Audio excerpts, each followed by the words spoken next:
Hoy nos hemos reunido aquí con David Crestelo, concejal de la oposición del Ayuntamiento de Plencia, para que nos comente la situación actual del edificio Arpillao. Buenas tardes, vamos a hablar un poco sobre la situación que estamos viviendo ahora con Arpillao. Existen varios informes técnicos que destacan el mal estado del edificio Arpillao.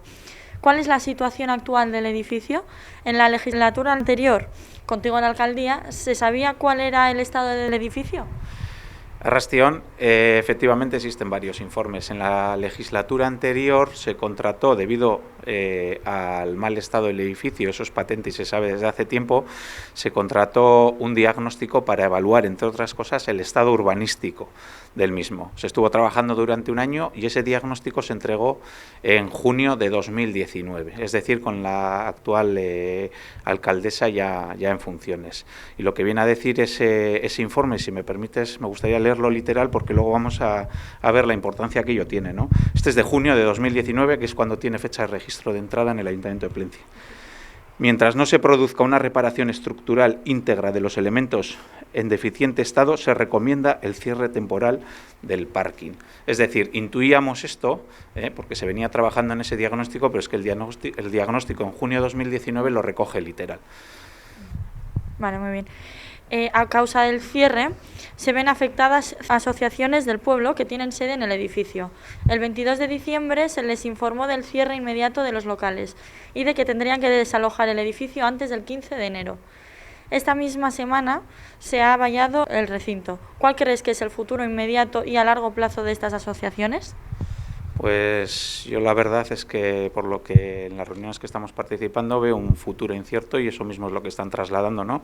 Se ha cerrado el aparcamiento, es la última medida que ha tomado el equipo de gobierno y no se les ha dado ninguna solución en firme para garantizar su actividad. Tras estos sucesos, las 5 asociaciones se han unido bajo el nombre de Arpillauco Elkarteak para exigir soluciones. El Ayuntamiento ha realizado varias reuniones con Arpillauco Elkarteak y la última fue ayer. ¿Habéis acudido a dichas reuniones? ¿Cuál es la valoración de esa reunión? Efectivamente hemos acudido a las reuniones como grupo municipal y la valoración pues es un poco, la resumiría de dos maneras. Por un poco es el día de la marmota, el equipo de gobierno sigue sin ofrecer ninguna alternativa a las asociaciones y bueno, y lo he dicho, ¿no? En esta segunda parte no hay alternativa, el equipo de gobierno no tiene alternativa, entonces es un poco un déjà vu. Se hace una reunión, se vuelve a hacer la siguiente sin que aporte algo, ¿no? Arpillauco Elkarteak se está movilizando en las calles exigiendo soluciones al ayuntamiento. El problema no tiene fácil solución. ¿Existen locales en el pueblo para que las asociaciones puedan seguir con su actividad?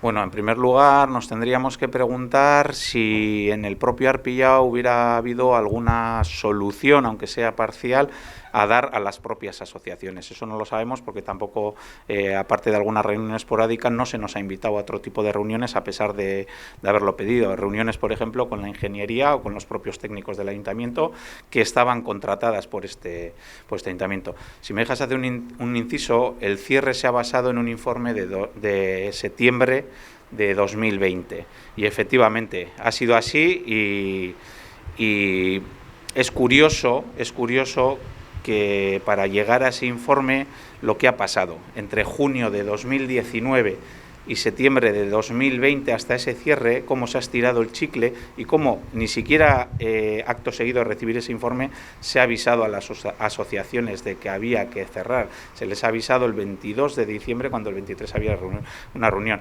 A mí, si me permitís, me gustaría hacer una pequeña cronología para saber cómo se ha llegado hasta aquí, ¿no? Y luego intentar responder a esa pregunta. Ya he dicho lo que pasó en junio de 2019 con ese diagnóstico que entró en el ayuntamiento y que determinaba el cierre parcial o el cierre temporal de Arpillao mientras no se elaboraran obras. Ese verano, si todos recordamos, el aparcamiento se abrió porque a la propia ingeniería se le pidió un informe complementario tomando una serie de medidas para poder, digamos, salvar ese diagnóstico. Y ese informe complementario permitía el cierre si se tomaba permitía la apertura, si se tomaban una serie de medidas, pero con unas condiciones. Y si me permites, las voy a leer literal. El informe complementario es de julio de 2019.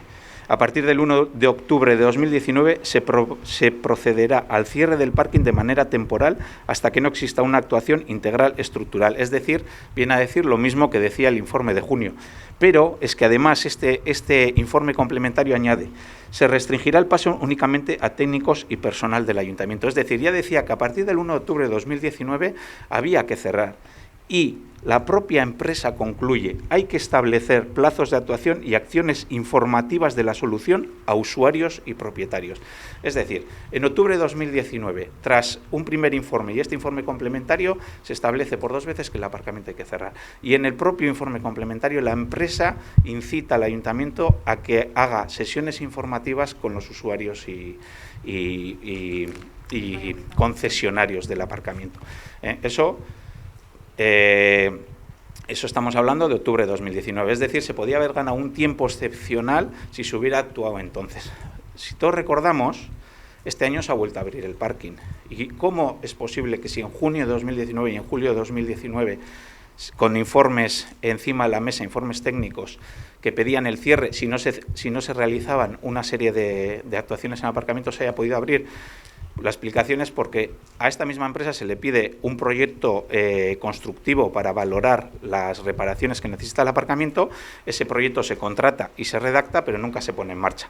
Entonces, en mayo, a la propia ingeniería se le vuelve a pedir otro informe que establezca una serie de medidas para poder abrir en el verano de 2020.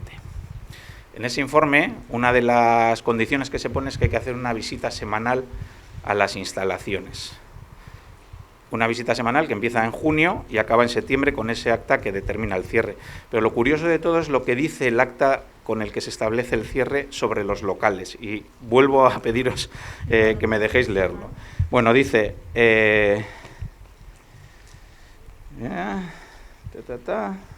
En el verano hay 14 actas por las visitas giradas al edificio, que son en concreto relacionadas con 12 inspecciones. En la del 24 de septiembre sobre los locales se dice: inspección realizada.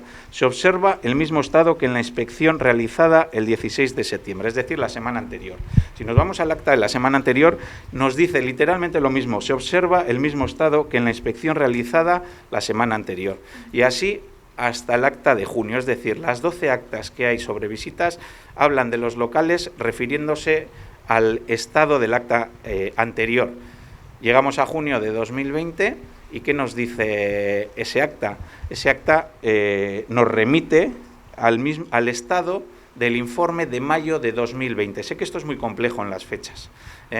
¿Por qué? Porque el ayuntamiento, ya ha dicho, para abrir en el verano del 2020 encarga un informe. Se hace una revisión de los locales y ese informe dice: fundamentalmente, en lo relacionado a los locales y pórticos, fundamentalmente el daño se localiza en los forjados y se recomienda realizar un estudio pormenorizado de los mismos. Desconocemos si el ayuntamiento en mayo de 2020, teniendo este informe encima de la mesa, ha realizado un estudio pormenorizado, como pedía la ingeniería, sobre los locales y el pórtico. Es decir, aquí pensamos que se ha actuado un poco a las bravas. Entonces, para resumir, nosotros consideramos que hay 2 momentos, un poco el de junio de 2019, el verano de 2019, ya he hablado de los 2 informes de junio y de julio que establecen un cierre, el segundo, el 1 de octubre, en ese informe del 1 de octubre la empresa concluye que hay que informar a los afectados. Hay que mantener sesiones informativas con los afectados, sesiones que no se han mantenido, como se ha visto, y está el verano del 2020, que para poder abrirlo se han establecido otra serie de informes y ya hemos visto lo que dice ese informe de mayo, que es el que permite la apertura, tomando una serie de medidas durante el verano del 2020. Que hay que realizar un chequeo extraordinario en los locales, que no sabemos que sí se ha realizado. Además de los locales de las asociaciones, el edificio también cuenta con un parking, que ya nos has hablado de él, con una capacidad considerable, cosa que en el pueblo de Plencia hace bastante falta, un parking como ese. ¿Cuál es la solución para los usuarios del parking? Que ya sabemos actualmente que hay gente que tiene plaza comprada, entonces queremos saber cuál sería un poco la solución para esos usuarios. Pues entiendo yo que el Ayuntamiento estará trabajando en darles una solución a los concesionarios. No me cabe duda de que así lo estará haciendo y veremos cuál es la solución. Nosotros la verdad es que no podemos aportar si no tenemos los datos en cuanto a qué tipo de concesión, los años que restan y demás. Entendemos que pasará por una indemnización. El realojo es prácticamente imposible porque, como has dicho, en Plencia el espacio para aparcar es el que es y los parkings municipales no cuentan con la capacidad suficiente pues para poder dar una solución a estas personas. Bueno, y veremos, porque supongo que habiendo tantas personas pues habrá diferentes intereses y entiendo yo que habrá que dar solución a la mayoría de ellos y no se puede dar a todos, claro. El 22 de diciembre el Ayuntamiento de Plencia comunica a las asociaciones que antes del 15 de enero tienen que dejar los locales. ¿Qué opinas al respecto sobre esa aportación del Ayuntamiento? Hombre, a mí me parece que cuando menos el Ayuntamiento debería hacer autocrítica por las maneras que está empleando y el trato que está dando a las asociaciones. Ya sabemos todos, porque bueno, pues esto ha sido Vox Populi en el pueblo, en las redes sociales y demás, que ese 22 de diciembre se pone un papel en las puertas de los locales que comunica el cierre, pero es que al día 23 tenían una reunión y se lo comunican unas horas antes sin ni siquiera tener la cortesía de hacerlo en esa mesa de trabajo. Y luego aquí hay dos cosas que nos llaman la atención. Por un lado, no sabemos en qué se soporta ese cierre. Está claro que hay unos informes, pero no sabemos cuál es el acto administrativo por el cual se determina el cierre. Es decir, no vale con un papel pegado encima de la mesa. No sabemos si la alcaldesa ha firmado un decreto o qué tipo de acto ha llevado a cabo para determinar ese cierre. Y por otro lado, y también nos parece una descortesía, es el trato que está teniendo con las asociaciones en comparación con otras instituciones. Como has dicho, el 22 de diciembre se pega un papel en las puertas de los locales de las asociaciones que comunica el cierre y les dan hasta el 15 de enero. Pero es curioso cómo hace escasos días, estamos hablando del 16-17 de enero, se comunica a la Diputación de Vizcaya y a Costas lo mismo que se les comunicó el 22 de diciembre a las asociaciones. Es decir, que tienen que abandonar los locales que ocupen ahí y tienen que sacar sus trastos dándoles el mismo plazo que se les da a las asociaciones. Es decir, hay un agravio comparativo total y más en este caso siendo asociaciones de la villa que se tenía que haber tenido en consideración pues a la hora de emitir el cierre, ¿no? Eso es un dato pues cuando menos llamativo. Y por último, si finalmente el edificio es derruido, ¿qué se debería de hacer en el espacio en el que ahora se encuentra el edificio? ¿Qué se debería hacer? Pues entiendo que H. Bildu tiene que ser un agente más de los que decidan qué se tiene que hacer allí. Eso creo que es una decisión lo suficientemente importante como para que se tome de una manera consensuada entre diferentes agentes, no solo entre los que están hoy en día en el ayuntamiento, sino entre los propios afectados y otra serie de agentes para dar solución a carencias y necesidades que tiene este pueblo. Si me permites un inciso, en mayo de 2020, tras ver la oferta que había presentado la ingeniería para hacer las revisiones esas durante el verano de mayo, EH Bildu pidió participar en esas revisiones, participar en una reunión que iba a tener o que también se ofertaba entre empresa y ayuntamiento, y además como tercer punto en nuestro escrito planteábamos el 15 de mayo de 2020 que se constituyera una mesa de trabajo entre los actualmente afectados, tanto asociaciones como una representación de los concesionarios del aparcamiento y los partidos políticos que hoy en día están en el ayuntamiento. A ese escrito ni siquiera se nos avisó. Es decir, desde mayo de 2020, otra fecha más que hemos perdido en unos meses excepcionales para trabajar en una solución, no solo la que hay que dar ahora inmediata a las asociaciones, sino en trabajar en el futuro del edificio.